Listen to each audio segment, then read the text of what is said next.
Hi, I'm Victor Sklovsky, and I created Russian formalism. And Russian formalism was founded in 1914 by me, Victor Schultzky. I'm Vladimir Prop.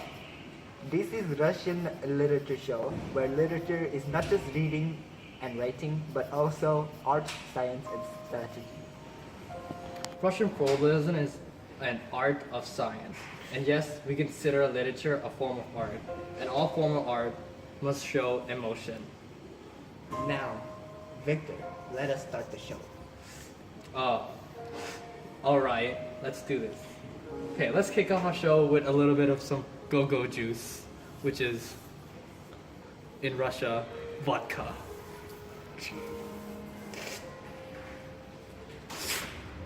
There will be a special guest joining us today. Now let us begin. Russian formalism is a literary theory. We do not use any outside context unless we're dealing with one literary device, which are motifs. The text around the motif provide enough context for the motif. In Russian formalism, we believe in the concept of ostremy. Defamiliarization. This is where the author enhances perception. He or she does this by presenting something common with unfamiliar words. This will give you the sense of touch in literature. A wise man once said, "Art exists that one may recover the sensation of life. It exists to make one feel things, to make the stone stone." That wise man would be me, folks. Toast to that. To formalism. To formalism.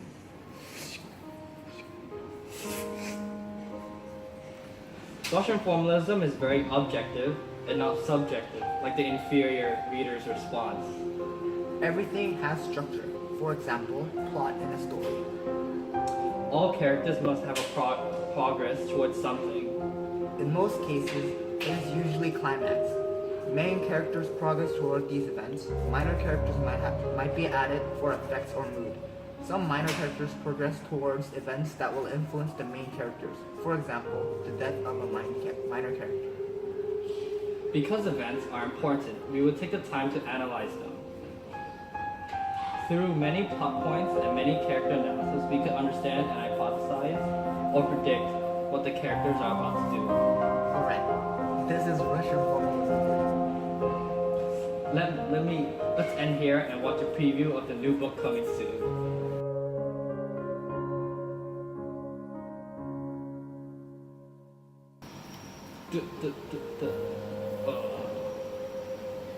Wake up! We have to finish.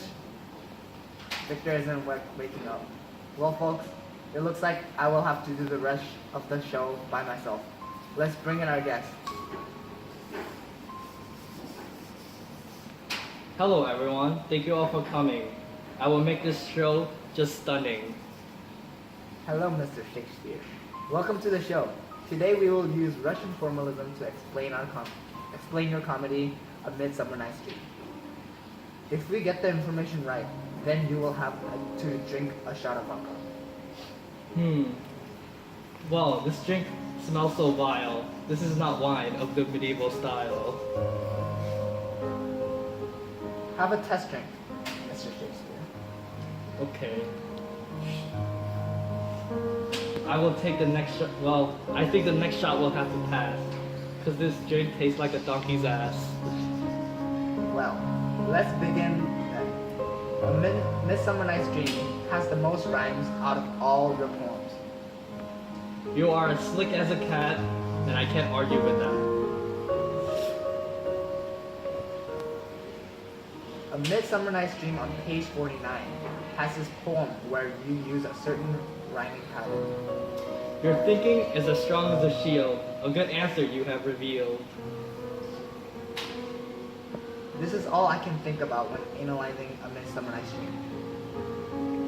Well, I got the gist of what Russian formalism is through what you have explained. I believe symbolism and similes are also part of Russian formalism. Yes. Well, there are three main symbolisms in A Midsummer Night's Dream and two similes. So, in Russian formalism, we take form over context, and rhyming scheme is a good example of form. So So let's take this passage from my comedy, A Midsummer Night's Dream, as an example. Let me read it. What thou seest, when thou dost wake, do it with thy true love take. Love and language for his sake, be it once or cat or beat, pard or boar with bristled hair, in there that shall appear, when thou wakest, it's it thy dear. Wake, then some vile thing is near. So, in this passage, we get to see that there's a pattern. I use AA 3 times, and I use B once and C twice. So it is AAA, B, C, C. The first symbolism is in Act 2, C1. This is where Puck fetches a pansy, aka the Cupid's flower, so that Oberon can use it as a magic juice to make his victims fall head over heels in love. Here's how Oberon describes it. The juice of it is on sleeping eyelids, laid will make or man or woman madly dots in love upon the next live creature that it sees. The love potion symbolizes how people in real life falls in love in a very unexpected way and instantaneously. Oh, I see. Oh, yeah. Another symbolism is the moon. The moon has a few meanings in A Midsummer Night's Dream. The moon represents both time, forwarding, and backing up, and how things change over time. For example, Theseus, the Duke of Athens, is said to marry Hippolyta, the queen of the Amazons, whom he won by defeating her people. He is desperately awaiting their wedding day, and goes so far as to blame the moon for time passing too slowly. Theseus says, "Now fair Hippolyta, a pivotal hour draws on apace. 4 happy days bring it in, another moon, but oh methinks, how slow this old moon wanes. She lingers my desires like to a stepdame or downwinder. Long withered out a young man's revenue.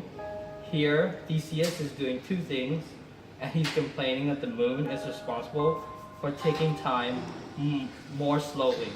And he's comparing to the moon to the old splinter getting in the way of what he wants.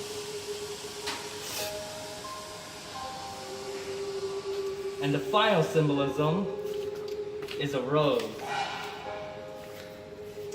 Check out what Theseus says to Hermia after informing her that she is the only 2 options and refuses to marry Demetrius. Death or nunnery.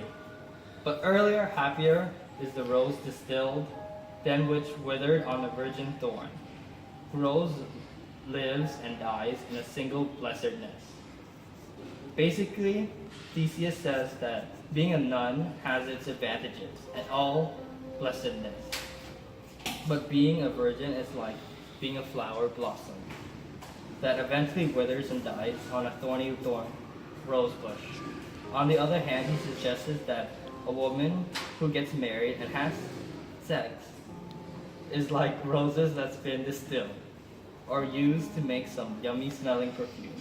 In other words, Theseus thinks Hermia's life will be wasted if she becomes a nun, and if she marries Demetrius and becomes a mother, her beauty will live on a lot longer. Hey Vladimir, I think I've taken too many shots. I think I'm too tired to finish the show. I think I'm gonna go home. You have to finish. No, You didn't say the similes I'm yet. going. False. So, I'll be explaining what Shakespeare was gonna talk about, the similes. The true similes was about what Theseus tells Hermia. First, he tells Hermia, "To you, your father should be as a god." This simile, he compares fathers to God. In the same set of lines, he goes on to tell her, "You are but a form in wax." In this, he compares her personality and her choices can be shaped as easily as wax can be shaped. These lines and these similes, Theseus asserts Aegeus, her father, power over his daughter, telling her that Aegeus made all parts of her life and he can change or end them if he chooses. I feel really dizzy too. I think I'm gonna go out.